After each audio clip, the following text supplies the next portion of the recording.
What's going on, guys? Andrew Piluk Hockey here, back again with another video. Today we're going to be talking a little bit about some options for the Maple Leafs before the NHL trade deadline in March. Again, it's coming up soon. I know we're still in February, but we're only a few weeks away from the NHL trade deadline. So if you're new here, make sure to like this video and subscribe. Join the squad. I'd love to have you guys here as we talk about the Maple Leafs as much as humanly possible, because we're all Leaf fans at the end of the day, and if you're not, thank you for stopping by anyways. But we're going to be talking a little bit about an article from Daily Faceoff, and before I even get to that, we all know that the Maple Leafs are looking for more scoring help. They're looking for guys that can come in and be secondary options for the big guns on the Maple Leafs. And while the Leafs have been getting a little bit of secondary scoring from guys like Bobby McMahon and Matthew Nyes, and even lower in the lineup like a Steven Lorentz chipping in, a Nick Robertson chipping in, having a little bit of a good year, the Maple Leafs need more scoring and they need more depth. But if I was to prioritize what they actually need, it's not more on the depth side. They need more of a prominent player, a more, not star, but right there on the cusp of being a star player in terms of goal scoring ability, and that's the move they need to make. But Daily Faceoff, Frank Saravelli, I'm guessing, is the one that wrote this.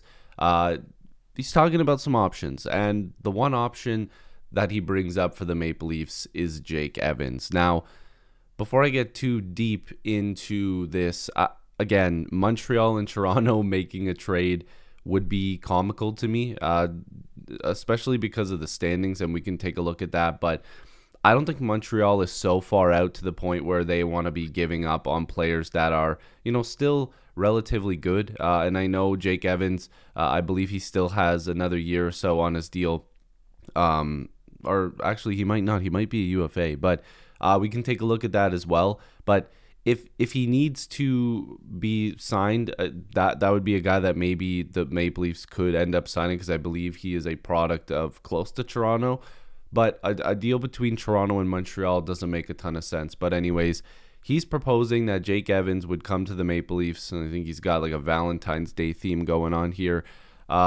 Jake Evans for a second-round pick and Ronnie Hervonen. Now, we'll talk about this in a second. But again, he brings up the fact that a deal between the Leafs and the Canadiens doesn't make too much sense. It doesn't sound like the Canadiens are on a path to getting an extension done with Evans, who is now more likely to move than not.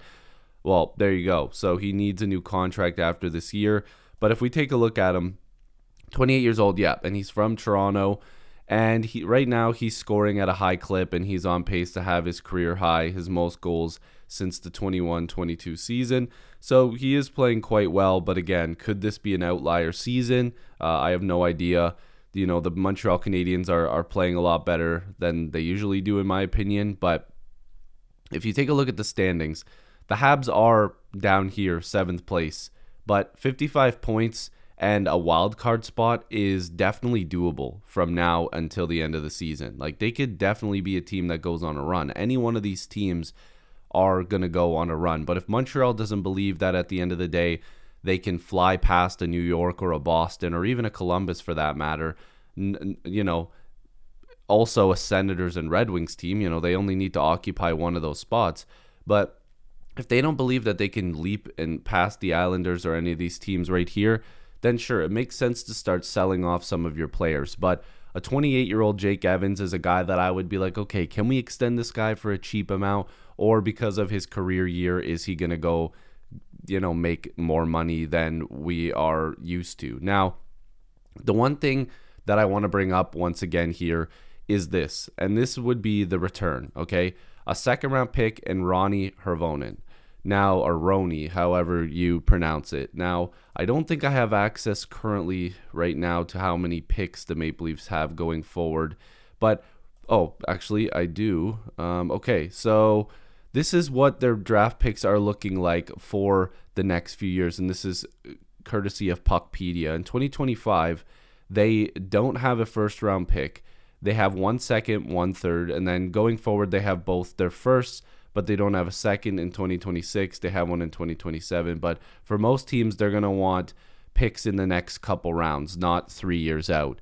And if I'm going after a name at the deadline, or if I'm going after multiple names, I think the Maple Leafs should be swinging for a bigger player, and they should be going after a bigger package if they can, and that would mean sending out a bigger package and not giving up a second round pick and a prospect for a guy that potentially could be a third line guy and almost a fourth line guy if he doesn't play the same way he was playing in Montreal. Now, he is a defensively responsible guy. He plays on the third line, on Montreal's shutdown line. But I think that the Maple Leafs don't need a guy that can play on a shutdown line. The Maple Leafs need a guy that can push somebody out of the second line, that can make the third line more dangerous than what it is.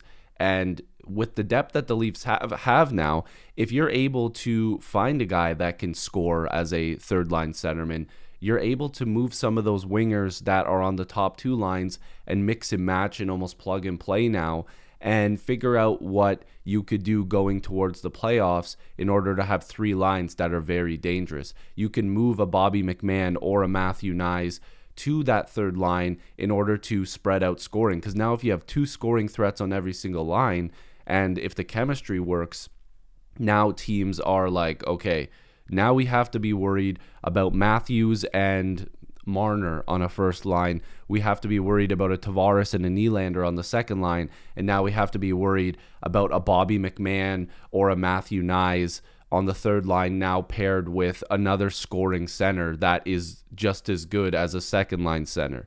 That's what the Maple Leafs need. And I've been saying this since the beginning of the season. The Leafs have made their blue line good to where now they can go after a big depth defenseman. And what I mean by big, I mean in size and physicality.